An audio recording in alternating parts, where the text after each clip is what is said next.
This is Lon Winters with Graphic Elephants. This is Jimmy Lamp. This is Matt Vassallo with the RhinestoneWorld.com. And you're listening to the Two Regular Guys podcast. And you are listening to the Two Regular Guys podcast. Hosted by... My name is Terry Combs, RG, regular guy. And Aaron Montgomery. We're just regular guys having fun and trying to make a living in this really cool and exciting industry. I think we all want to succeed 100% of the time. Seek to understand before I try and make myself understood. Bring a ton of great information. Coming to you live from somewhere dark, dirty, and dank.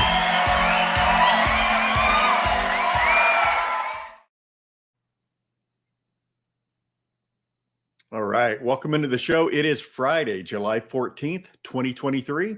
I'm Terry Combs, and you can find me at terrycombs.com. And I'm Aaron Montgomery, and you can find me at oursuccessgroup.com.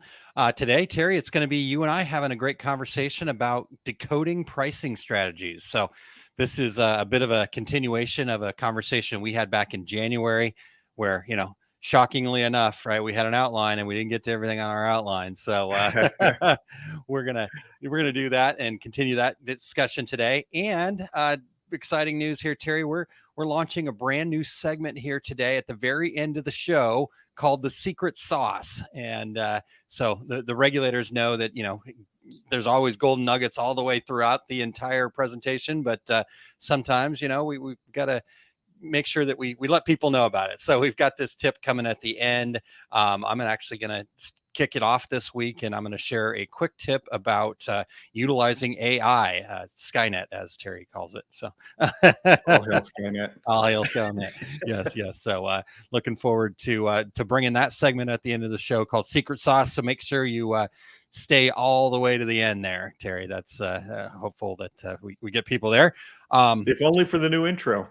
That's right. It's actually really fun. We had a good time building it. So, all right. Well, the other thing that we want to try to do, we're gonna roll, right? That this is another thing that we talked about, ways to improve. How do we get better, right? We're at show 508, I think this one is, and when you're at 508, you still got to improve every time. So, shall we roll right into the news, Terry? Let's hear from the apparel list. Let's do it, Eric.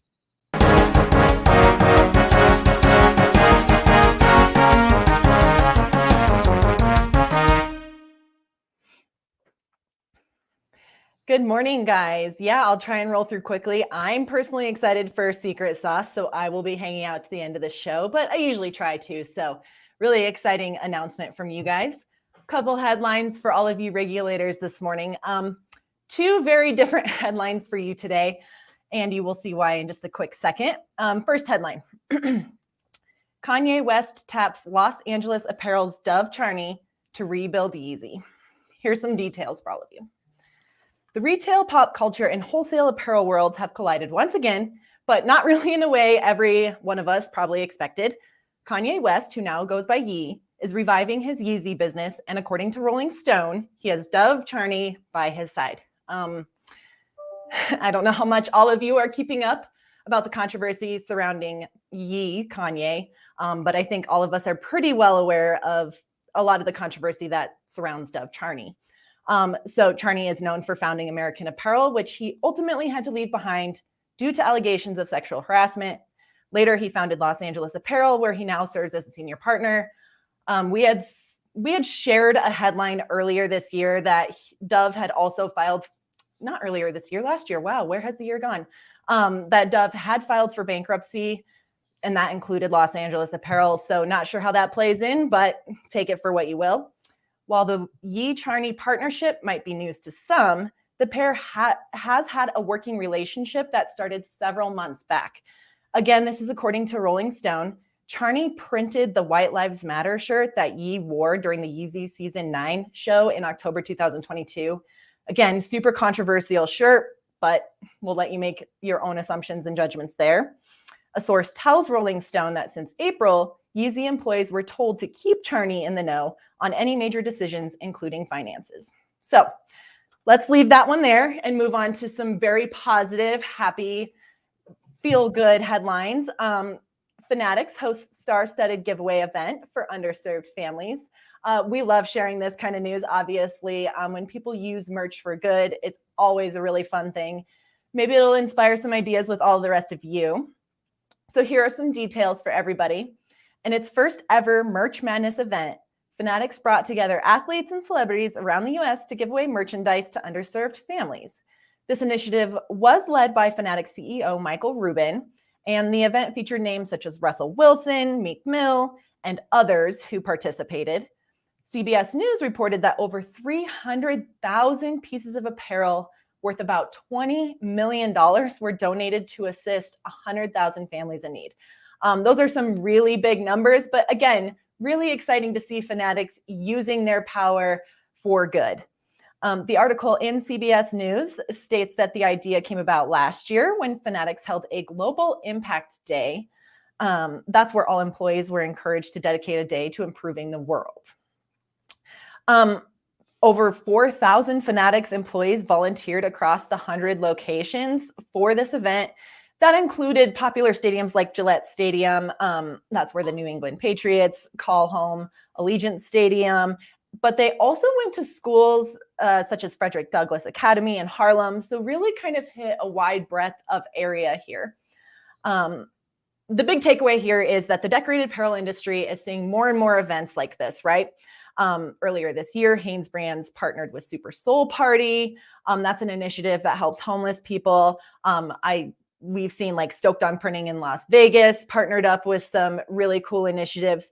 So I think this is just a really good example of how decorated apparel and merchandise packages can serve as a great way to not only help a community and sort of help any personal goals and initiatives, but also is a great way to set up partnerships with nonprofits, fundraisers, and give back to various communities. That's everything I've got for you this week, guys. Enjoy a great show.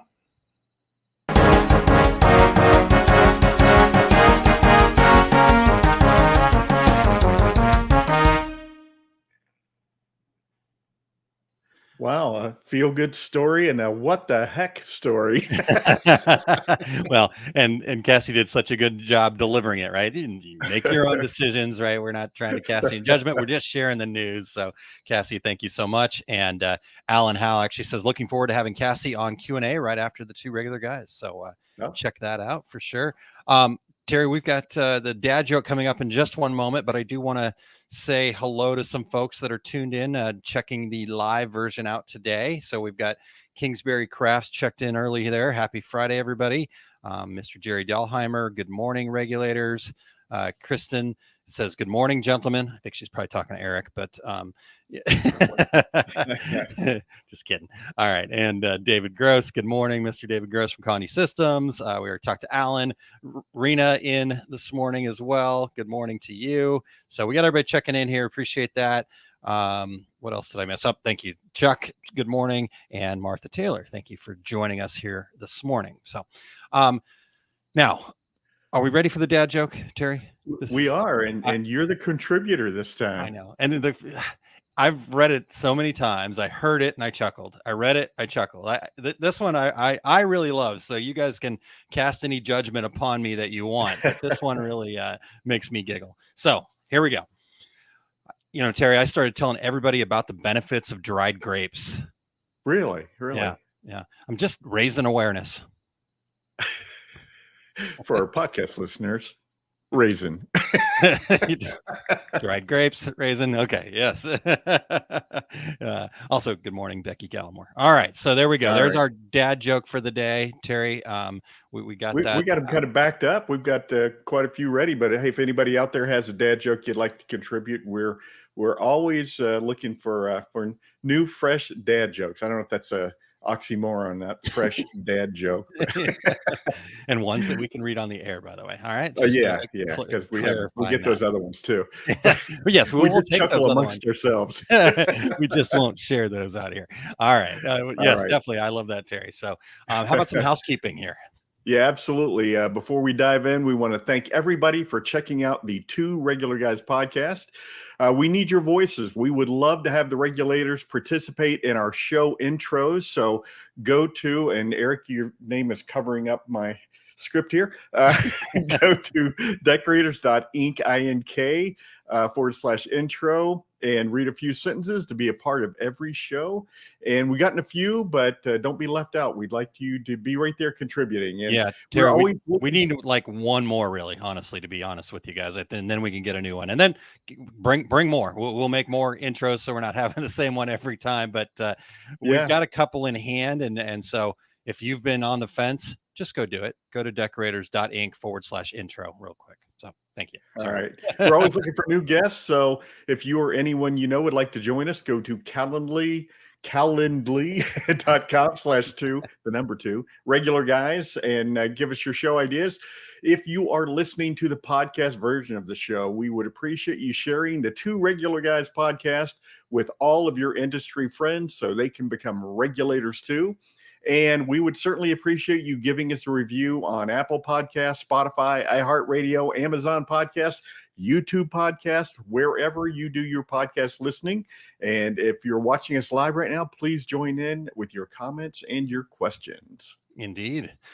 Well, let's dive right in then, Terry, because as in the past, right, we've left some meat on the bone, and our goal here is to try to get it all chewed here today. But yeah, because this is a continuation here, Terry, this conversation today about decoding pricing. Back on the 27th of January, I mentioned that we did this earlier. We had what I thought was a really great conversation about the art of pricing. In fact, if you want to go check that out, you certainly can. If you just go to tworegularguys.com/the-art-of-pricing, you can go back or just type in pricing into the search at the bottom of the Two Regular Guys website. And when I went back to kind of look at this in preparation for this show, we went 20 minutes into bonus time there, Terry. So that would just give us a little reference point. Yeah, exactly. And so we still didn't cover all the notes there. And, we kind of marked this as something we wanted to come back and talk about, because in the work that I get to do with our success group and helping people build businesses that they love, one of the main struggles that people have is pricing, right? How do I price my products so I'm profitable, yet I'm still getting business? And so we kind of felt like this week was a good week for us to hit this again. It's kind of in the summer and kind of opportunity to kind of, okay, we're halfway through the year. Let's regroup. And you came up with 6 really great questions and that we're going to explore here and then kind of leave you guys with some details and hopefully you can leave this podcast with the confidence in your pricing, a little bit more confidence in your pricing. So, like I said, this is an area that we work on a ton over at our success group. So I will try not to talk too much, but as you know, this is a passion topic for me, Terry. So we had that conversation yesterday in our show prep that I'm like, I know you talk about this all the time, so feel free to take the lead. Okay. All right. Well, I'm excited about it, but we also want to make sure we get it done. So we'll do you have that Post-it note, Terry? I forgot to put mine up, but yeah, be brief. Awesome. Anyway, so, Aaron, for 20 years doing screen printing classes, early on in every class, a hand will go up and say, hey, are you going to be talking about pricing? And then a few other people, yeah, I wanted to ask about that too. And yes, we're going to talk about pricing your product. And Aaron, I think a lot of people feel a little overwhelmed, especially when you're starting your business about, I don't know how to price. And I certainly went through that when I first started my business right out of college, but it doesn't have to be so complicated. All these things can be pretty simplified. So as you said, we put together these 6 questions, and Aaron and I are both going to make our comments. So Aaron, here we go. You ready? I'm ready. Yeah. The first question, does it matter what the competition is charging? That is a good question. Can I go off script though? Because you talked about the fact that it's simple. And I think this was the big realization that I had, is that pricing is actually at its core very simple. Just the execution of it's not easy. I think like anything that's important to us, right? The actual process is simple. The execution requires work, right? It requires us to actually have some stick-to-itiveness and some things like that. So I just didn't want to let that one go, because I think that was a really important statement that you made there. So, all right, to answer your question, and I'm looking forward to hearing what you say about this too, but does it matter what the competition is charging? I mean, I guess the answer is yes. But I think for successful business owners, it ultimately becomes a no, right?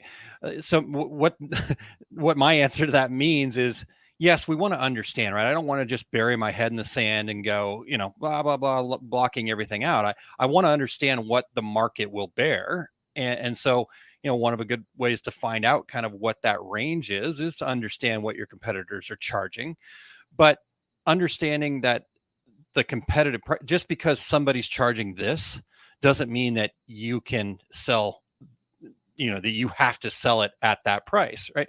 It's about kind of what is your unique value proposition, what makes buying from you different, right? Cassie had the article about Yeezy, and whatever you think about him, he sold plain white t-shirts for $300, right? And sold out. Okay. So if I went out there and said, "Oh, I'm going to sell my t-shirt for $300, Terry, why are you not buying from me?" Right? Because I haven't done anything to tell you why it's important to buy from me. What's my unique value proposition? Do you get to be part of the Yeezy family, right? That kind of thing, even though it's a white t-shirt, right? So ultimately, Terry, to me, the understanding of what your competition charges is just for market research. And then what's important, though, is then to figure out what strategies you need to differentiate your business kind of beyond the price. So what's your take on that, Terry? Well, I always tell, again, my classes, I always say, shop the competition, and not for the purpose of selling for 25 cents less. Yeah. Just have an understanding of the marketplace. You might do all your calculations and say, I can sell a white t-shirt with a one color screen print on it for $4.95 and make money all day long. But then you shop the competition and everybody else in town is selling them for $7.95. Well, don't be the $4.95 guy. Why leave out that? If people are paying $7.95, it's not necessary to leave money on the table to make money where you can. I think that, it comes back to the conversation we've had before, where somebody will walk up to us at a trade show, and probably every trade show, in my town, you can't get more than $5 for a printed t-shirt. Yeah. In my town, Columbus, Ohio, Yeah. you can't get more than $15 for a DTG printed shirt. Yeah. Well, my response to that is, you are talking to the wrong people, or you don't think what you're selling has value. Correct. And you wouldn't pay that for that. Yeah. Exactly. We had a good friend we used to work with who couldn't bring himself to tell somebody that, hey, this DTG printer is $15,000. He could barely bring himself to say the words, because he couldn't see himself spending $15,000 for that machine, while the rest of us were selling them hand over foot, as my mom would say. But and another example, gosh, 30 years ago, when I was at a company selling collegiate apparel, we were selling wholesale printed t-shirts 30 years ago for $11.95. And I will guarantee you, half the screen printers in Kansas City were selling that same shirt for $6.95. But what we were selling was, delivery. We were selling a quality product delivered on time. Here we are. Yeah. I'm going to work it into every conversation. It's going to be science. But we were selling great graphics. We were selling delivery. We were selling the sizzle, as you like to say, Aaron. Yeah. And I think you've just hit the nail on the head there, right? You weren't just selling the t-shirt, you were selling all those other things, and that was your unique value proposition, right? I always call it sell the sizzle, because I had a sales manager at one point tell me that, and he explained it. He's like, we don't go to the steakhouse to buy the steak, right? We could spend a lot less, probably grill about, maybe it's a little bit better, but I'm pretty good at the grill, right? I can probably grill my own steak. So why the hell would I go spend $40 on $50 on a steak when I could, spend 5, 10, whatever, on a similar steak at home, I go there for the sizzle, right? It comes walking across, my glands start salivating. I'm Right. excited about the experience that I'm going to be taken care of for an hour and a half, 2 hours, and just waited on and feel like I'm a king because I'm in this nice steakhouse, right? And it's that sizzle that kind of sets the tone. So Exactly. yeah, So, yeah. so anyway, yeah. So the bottom line is, yeah, you want to know what the competition is selling for, but as you said, Aaron, it's just market research. It's just Yeah. to have an awareness. It's nothing more than that. So, yeah, exactly. Yeah. All right. right. What's the next place next we want to go? question is, where do I start if I'm a new business? And man, I remember sitting with my junior legal pad 40 years ago. You had those back then? Okay. All right. Wasn't a They stone were full tablet? size back then. They were full size back then. It's, Okay. it's inflation, deflation. But just trying to figure out, where do I start? So Aaron, what are your thoughts on where do I start? Yeah. And I think this is a fun question because yes, everybody needs to start somewhere, but I would also even say, even if you're an established business, I think the ultimate goal of building a business that you love is about going through the cycle and just continuing that cycle. So I think we should all get back to this, whether we're, again, new business or not. But I think the number one place to start is, what's your overhead? Right. I don't think we think about that early enough in our business. And I don't care if you're, it's kind of a side hustle and you're, I'm in my basement here, right? Or in the garage, or, I don't have any overhead. Baloney. Everybody, no matter what, has got overhead, and you need to get your arms around that. Right. And it's not, if you're an accountant, do this, cover your ears. It doesn't have to be to the penny. We're not doing the checks and balances here, but I need to have a pretty good understanding of how much it costs me just to open the doors each day. And so this is where we started our success group. It's like, let's determine what your overhead is and let's get that, because then from that place, now I can price my products accordingly and go from there. So to me, that's the number one place to start. And like I said, go back and refresh that and make sure that we continue to keep our arms around this. Again, I'm not trying to talk down to the accounting folks. But we don't need to be dead on to the penny, but I need to understand, right? Things have gone up. There's this thing called inflation that we're all dealing with right now. And if we haven't gone back and taken a look at what our actual overhead is, and one other quick tip that I'll leave before we get your take on this, Terry, is that overhead should also include paying yourself and planning for the future, right? If you need to go to Terry and buy that new DTG machine, let your business pay for it because you've planned ahead for that in your overhead number. So anyhow, that's my quick take. And planning for the future was exactly what I was going to talk about, because Cool. Yeah, maybe you are starting your business in your basement, and hey, if that's where you're going to stay, fine. I mean, lots of very successful home-based businesses. Absolutely. But if your intention is to have a storefront or rent the building down the street, take that into account when you're doing your pricing, because it's very difficult to have your price sheet set and then, now we've moved into this building, so now everything's $2 more because I have to pay for that. Kind of think ahead when you're doing this pricing, as if you are in your future location, and some of this is going to be guesswork when you're starting out, and you can fine tune it. As Aaron said, you don't have to be down to the penny, but you can guesstimate what your electrical costs are going to be. You can guesstimate what your water bill is going to be. And hey, even in your home, if all of a sudden you're setting up a conveyor dryer, or you're setting up heat presses, or you're setting up an embroidery machine, yes, you're going to be paying more for your electricity, things like that. So, kind of pencil it out. And Aaron and I are both huge nerds on using Excel spreadsheets. Yes. But start building those spreadsheets and all the expenses that you anticipate having, and build it out for the next year. And it's a fluid thing as you go along. Oh gosh, I didn't think about, the cost of this or the cost of that. So, develop your spreadsheet and calculate in those new costs, and start adjusting as you go along. Maybe maybe you think your electrical is going to be $500 a month, and it ends up being it's only $300 a month. So go in and readjust. And if you do it on that Excel spreadsheet, man, it just all calculates for you. And it's Excel nerd heaven to watch to watch all those numbers. Watch formulas come together. Yeah. And and I think I love that you said that it's fluid, right? And I think that's the most important part, right? Because a lot of times we get into this and we start doing it and then we're like, oh, well, I don't really know that. And I've got to go research this. And oh my God. And 3 weeks go by and you're just pricing based off of the whim or what some person that knows nothing about your business on Facebook told you to price it at.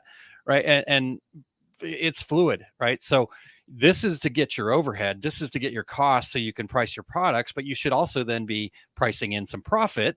And then the profit can cover, oh, I forgot about that. Well, okay, so I made a little less profit there, but I'm okay because I'm also paying myself, right? And so maybe I have to reinvest what I paid myself back into the company, that kind of thing. So I think fluid is such a great word for that, Terry. Very good. Well, the next question. What are some factors overlooked when calculating your costs? So what are we leaving off the spreadsheet, Aaron? Yeah, exactly. And that's exactly it too. Because you know how I figured out what to put in here? I went to my spreadsheet and saw the extra columns that I put, right? Well, I think number one, and we talked about this a little bit already, but I think number one is just labor, right? We go, oh, well, I'm just a new business or I'm a home-based business, right? If you don't put labor in there, if you don't plan to pay yourself, even if your business isn't to a point where it can really kind of pay yourself a wage yet, if you have a plan to get there and you're putting that in there, and then, again, you've got that buffer to it, then because you'll never pay yourself if you don't plan to from the beginning. Right. It's not one of those things that we can go, oh, I'll get there someday. Okay. Well, no, you need to plan for it now. And then, utilize that as a tool that when you are bringing in enough consistent business, that money that you pay yourself actually stays in your personal account. It doesn't get reinvested back into the business. So that's the first thing that stands out to me the most. People just don't value their time enough. And then I guess the other thing to me, Terry, are the costs that I would say aren't on the website. When I go and buy that blank shirt, when I go and buy that blank mug, right? These are the costs that aren't necessarily right out front of the on their website. Right. How much does it cost you to bring that into you? The inbound freight amount. I think people miss that a lot. Oh, I should just get free freight. The Amazon effect, right? Well, honestly, sometimes you're paying more if you're getting free freight. So look at that, right? What's your inbound freight costs? This is one that a lot of people don't understand. It took me a long time to understand, but you have a thing called carrying costs, right? So I maybe went and bought a case of mugs, and if it's sitting there on the shelf, that's cash that I could be reinvesting in my business. And so there's a cost to carry inventory, right? So we want to have the products that we need to be able to deliver, but I don't want to have an excess of things that maybe I don't see a future of how I'm going to be able to sell that. So there's a cost involved with that. Spoilage. That's another thing that I think sometimes we miss, right? And this doesn't mean that we're going to screw up everything all the time. But if I said, I'm trying to get Terry to become my customer and he'd like a sample of the mugs that I'm going to make for him, right? And I'm giving him that sample just as out of the kindness of my heart. Well, that's technically spoilage, right? That's a product that I've ruined that I haven't been able to sell because I've just given it away. Or it's the products that you don't make well that you as you're getting better at the process, right? And then the last thing I think that sometimes we miss too is packaging, right? We'll get the thing in, and yes, sometimes people do just put it right back into the Gildan box or whatever, but you've got the tape that goes on that. Maybe you're putting a label on it that says, hey, I'm just reusing this box because I care about the environment. So all those things have cost to them. And so just kind of like you talked about earlier, Terry, though, just get them all, get that plan, get your junior yellow legal pad to start or plug it right into the spreadsheet. And what are some of these costs that are out there? So what other things you got? Well, some of the things that you'll end up adding to your spreadsheet are going to be, oh yeah, insurance. I didn't put that on the spreadsheet. Oh yeah. Fees, memberships, going to a trade show. Please budget for that. please budget for going to a trade show. And I love the fact you have spoilage on there, because it's something that people don't think about. And in my classes, it's one of the, on the first day, I said, I'm going to teach you a new word. Spoilage. Everybody has it. I mean, no matter what you do, you do sublimate on a piece of aluminum, and you pick it up too soon, it's hot, and you drop it and you bend the edge. Guess what? That's spoilage. You can't, I guess you could sell it, but you could more likely give it away. But those are the kind of things that you do need to think about. And again, these types of things, like you don't know what your spoilage is going to be. I always tell people in screen printing, the accepted spoilage, and I don't accept it, but the accepted spoilage out there is 3%. That means, a garment that I printed the front, and when I went to print the back had a hole in it. That's spoilage. I can't send it back to Sanmar with a print on it. So 3% spoilage is what I would calculate, and my goal is 1.5% spoilage. So those are and keep track.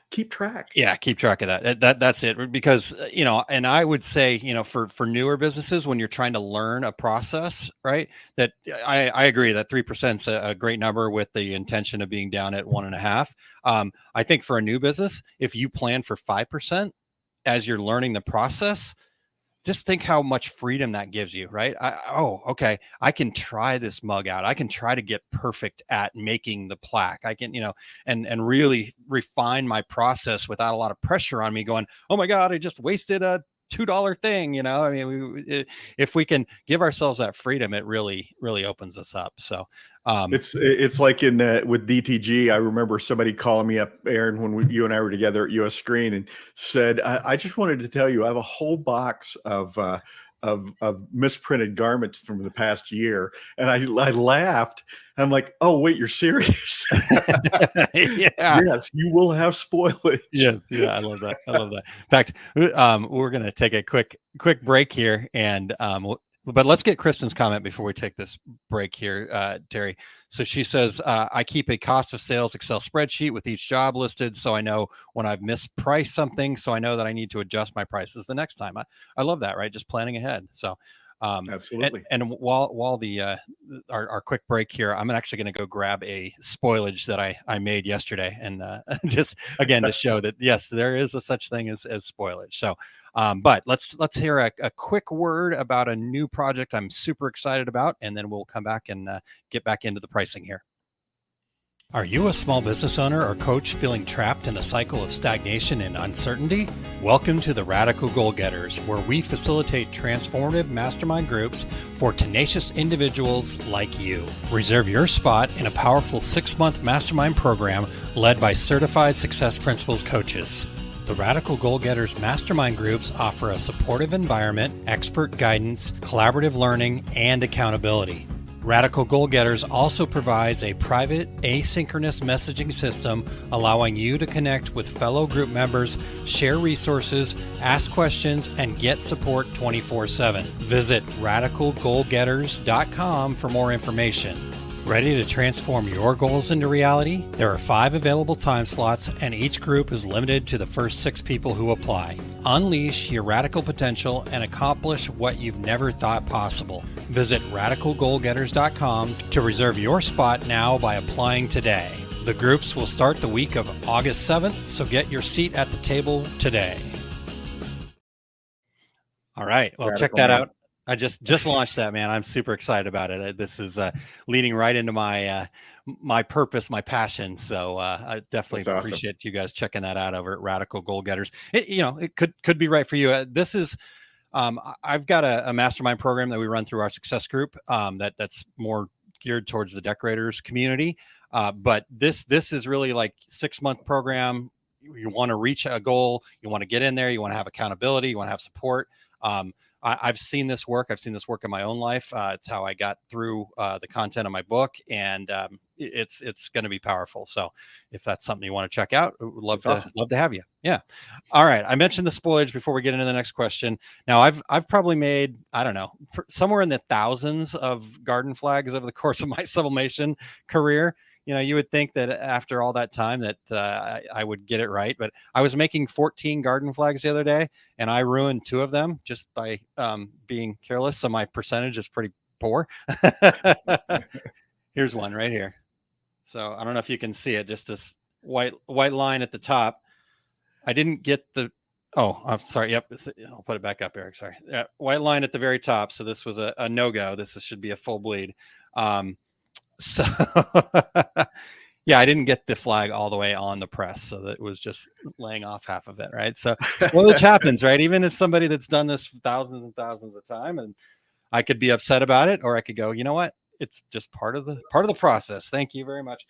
I kept it because as Terry said, keep track of it, right? So this goes onto our log, and then we look back and say, okay, how many did we sell? How many were spoiled or given away? And that gives us our percentage, so we can then better price products later on. So, all right, what's next, Terry? Unless there's anything. All right, question number 4. We're cruising along here. Yes, we are.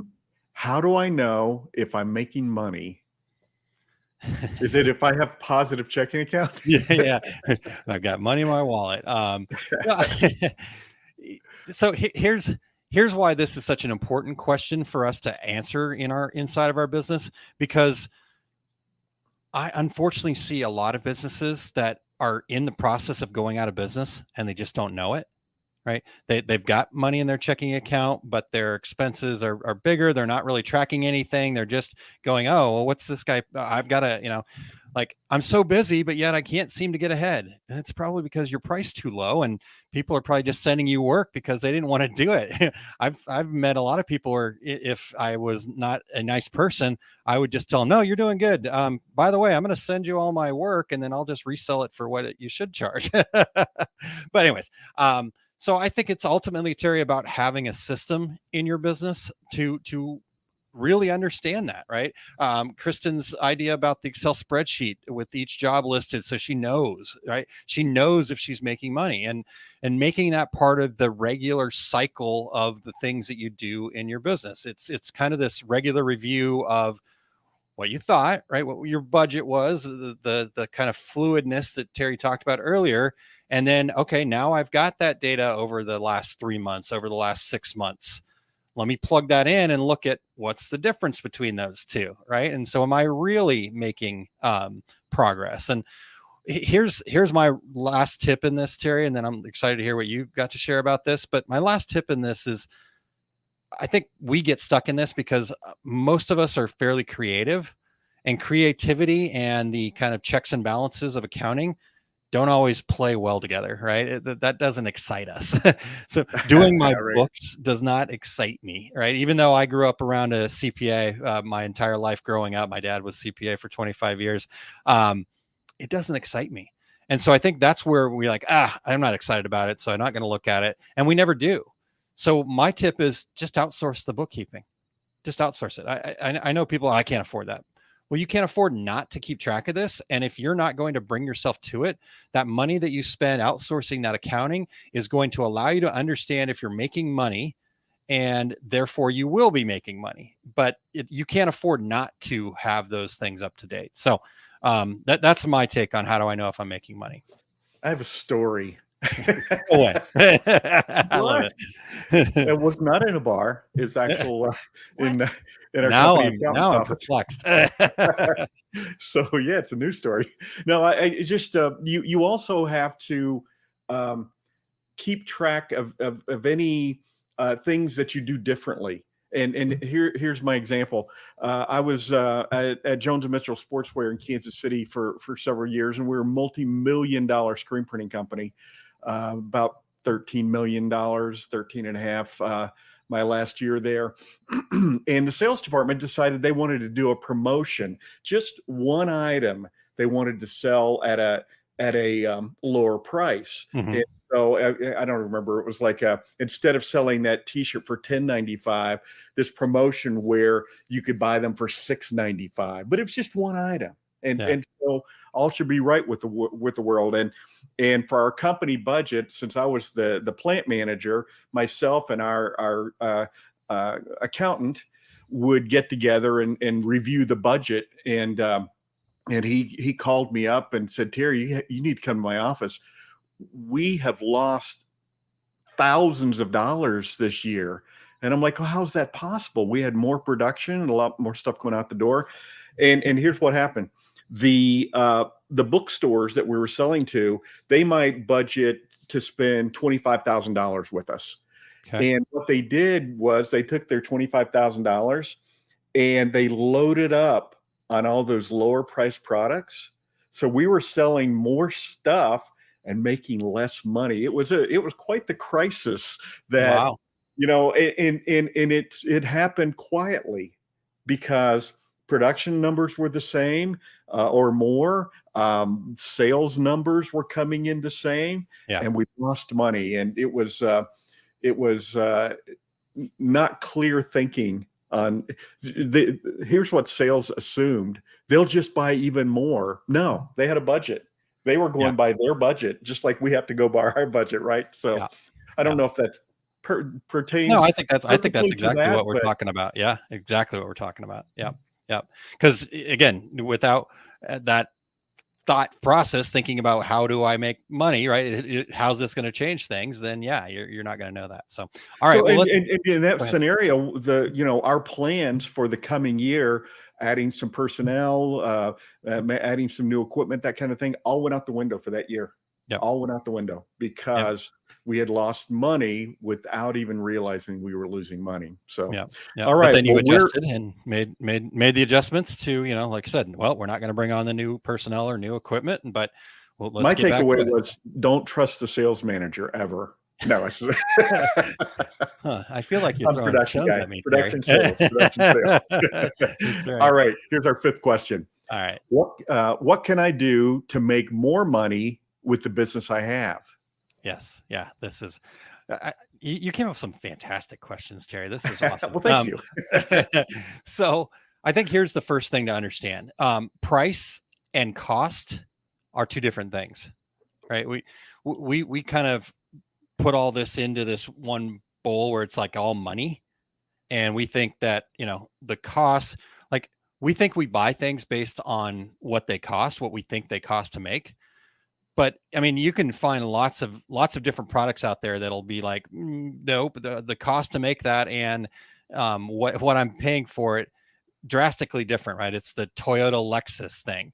The cost to make both those cars are pretty darn similar with the, addition of a couple extra little parts and pieces on the Lexus, but it's that perceived value that will get somebody to pay more for it, right? It's the plain white T-shirt for $300. You can go across the board. And so I think the best way to make money is to understand how our customers perceive the products that they're buying from us, right? And that comes from how you're branding yourself. That comes from how you're talking about the products, right? You talked earlier about, if you can't bring yourself, if you don't think that you can get, $20 a shirt or 30, nobody in my town pays that, right? I love it when people come to me with that question now. I used to hate it, but I love it now because it gives us an opportunity to kind of really explain to people, you're looking at this all wrong. You have to, we all know what people buy from us, but I think we do a very poor job as business owners really truly trying to understand why people buy from us. So the perceived value is huge. That's the number one thing for me. Another kind of couple little tactical things that you can do, upselling, right? You want this. Well, typically people that buy this product also buy this, would you like to, so it's that kind of upsell. It's that, you put it in your cart, you go to Vistaprint and you've got 27 upsells that coming along with it, or a cross sell, right? This product and, oh yeah, people buy this product. So those are not the same, but they're similar. And then another strategy is kind of the bundle idea. They've done countless numbers of research where they've kind of put two products out there where I've got product A and product B, and let's say they're both $5. So, right, we can do the math. Both of those together are $10. But if we sold that as one product for just $10, more people buy the bundled product because, oh, I'm getting two things for $10, where when you buy them both together, I'm just getting one thing for $5 each, right? And our brains don't really kind of understand the difference in that. And then the last thing for me, Terry, is to also understand that repeat business is way more profitable than we all focus so much on going out and getting new business that we sometimes forget that if we just focused on our current customers and figuring out how we can do more business with them, or really understanding who they are and then letting them attract new clients to us, as opposed to, oh my God, I've got to go do this social media ad and I've got to get my latest funnel together. And how about just going and getting really cozy with your current customers and understanding why they buy from you? And, things like loyalty programs, things like that. So what else you got for us? Well, interestingly enough, I was talking to a decorator in Kansas there's a couple of months ago, and she was telling me that she was doing school stores, but screen printing. And so she said, I could only put maybe 3 items on my school store because it wasn't efficient for me, to have a lot of different items. So then she shifted gears, and she still does a huge volume of screen printing, but for her store, she shifted gears and now does DTG and DTF transfers. So she said, I can now do 9 or 10 different graphics, different items in that school store. And she goes, here's what surprised me. When I had 3 items, people would choose one. They would choose A, B, or C.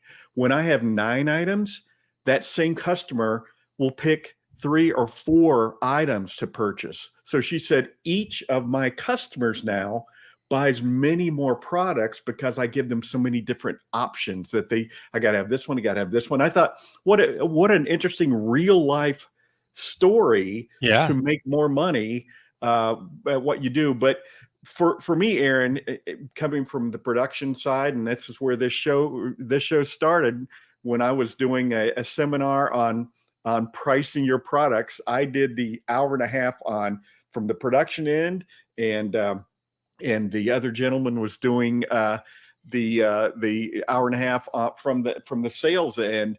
But so what can I do? First of all, I can focus on what I do best. What can I do that I can repeat without any trouble, and I can job out some of these oddball things and let somebody else do it. And you had mentioned that, Aaron, and the next thing is efficiency.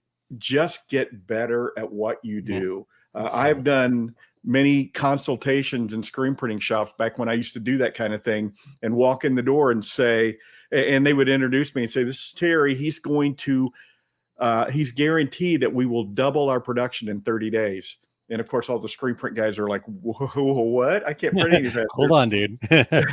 because most screen printers and most decorators are very inefficient about what they do. I just go in and help them tighten up the pre-press, tighten up what they do after, and get on to the next order. So just by being more efficient, you're going to make more money at what you're doing. Yeah, I love that. I love that you brought that up, because I always talk to people like, you need to look at your actual decorating process. I mean, really anything you do inside of your business, if you can look at it like a race car pit crew. This is my favorite analogy, right? I like that. Because if you think about a race car pit crew, they need to go as fast as they possibly can. They can't, that every second counts, right? So they're trying to be as efficient as possible, but they have to also get it exactly right, because if they miss a lug nut, that driver's life's in danger. And then I always then go from that to your story, Terry, right? Fortunately for us, it's only a t-shirt and nobody dies, but our business can feel like, somebody is dying when it doesn't go well. So I love that. That's good stuff. Can we also share Jan Callahan's, she says, perceive value. Oh, yep. Thank you, Eric. Perceive value. My favorite words when selling embroidery. It's my jam, right? I love that. It's about how people perceive the product, not about how much it costs. And then Jan says, now we're talking her love language, upselling. There you go. Yeah, Jan is a master of that for sure. So Yes, indeed. yeah, I love it. I love it. All right, Terry, let's get the last one here. All right. And look at us, we're pretty much on time. Yeah. How all right. often should I recheck my numbers? Yeah. And I'm excited to hear your take on this, but my take is, unfortunately, there's not a one size fits all answer for everybody. I would say that if you're a newer business, the more often you check it, right? Because you were probably making some more guesstimates up front. And so the more actual data that you have, the better you can be. But, you know, again, you've got to weigh that out with, I got to also run my business, right? I can't just be in the numbers all the time. And if you're a more established business and you're feeling more comfortable with your numbers, then I would say minimum annually, right? So what's your take on that? 100%. If you've been in business for a couple of years, I'm going to say certainly at least once a year, sit down and take a look. If I'm a new business, honestly, I'm going to be looking every 1 to 3 months at, and mostly what I'm going to be doing is massaging those costs. Yeah. And adjusting, making sure that gosh, I was way off on this, or I was way off on that, or ink costs a lot more or a lot less than I thought it was going to. So I'm gonna certainly every 3 months with a new business. So I love that. Perfect. But again, Aaron and I, Excel nerds. Yeah, just I'm plug it in. probably It's looking easy every day, and I shouldn't. It is that balance, right? Everything's about balance. I love that. All right.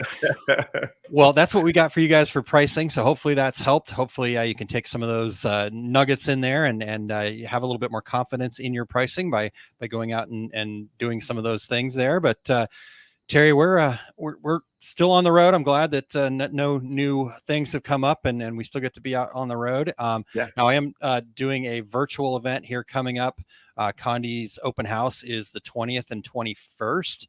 And they are actually having an in-person event on the 22nd. So however you want, but if you go over to dietrans.com and just look for the Sublimation Circus, you can check that out. But Terry, where's your big book of travel taking you? All right. My complete screen printing business course. I'm going to be at Atlas Screen Supply in Chicago, August 26th and 27th. I'll be back here in Phoenix at Workhorse Products on September 23rd and 24th. I'm going to be doing everything you've heard about DTG and DTF printing on the internet is wrong at Impressions Expo on September 14th. And all my upcoming events are at terrycombs.com. How about you, Aaron?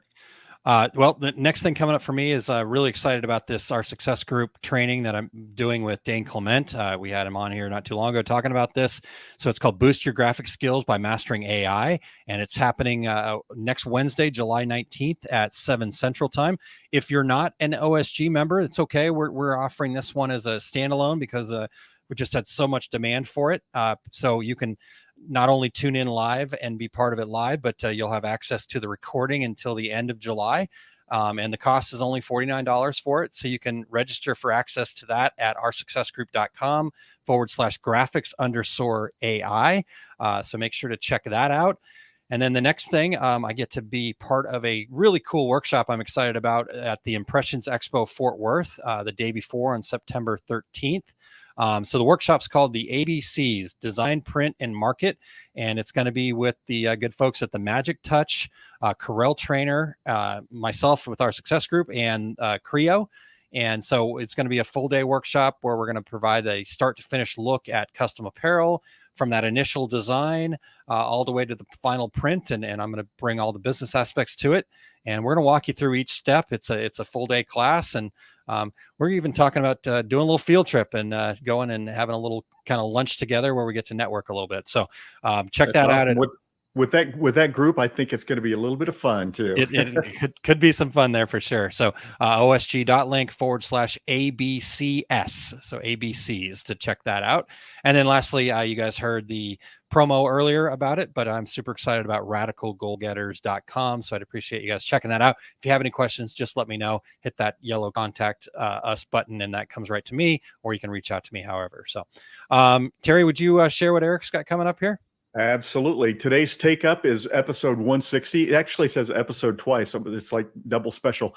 And it's, policy and the approval process, all about the how and why of multi-step approvals for embroidery. And head over to ericcampbell.com and click on the take up tab at the top and join live at 2:30 Mountain Daylight Time to share your insights and see Eric at Impressions Expo Fort Worth, including presenting embroidery's value proposition.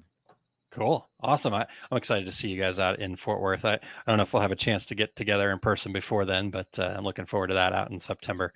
All right, you guys. Well, we promised a new segment, so here we go.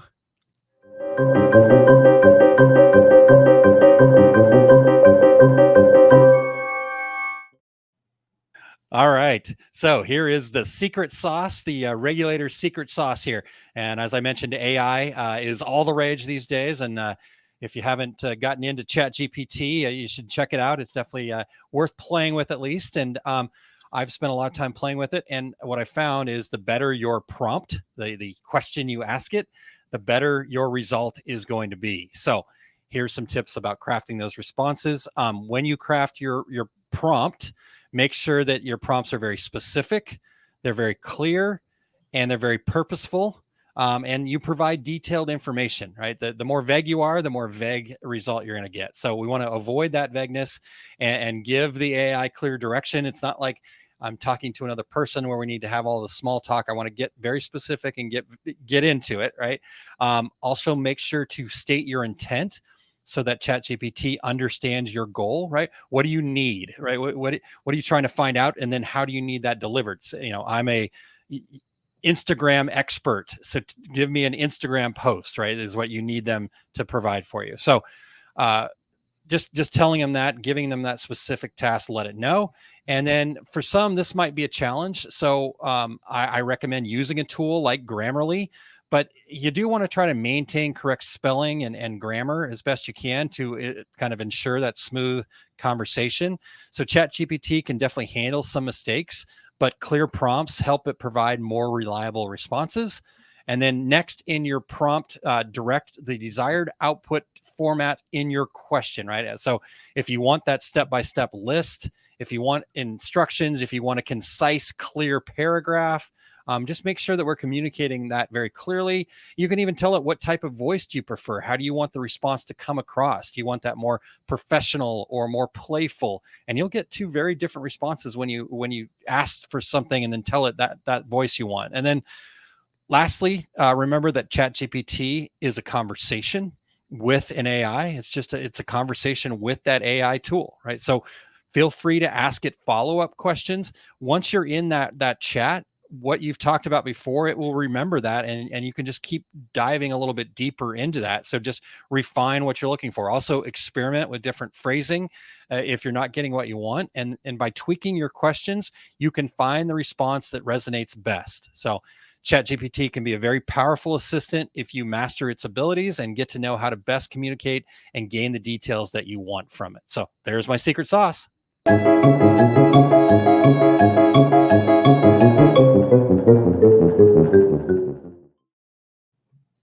Good job on the intro and the extra there.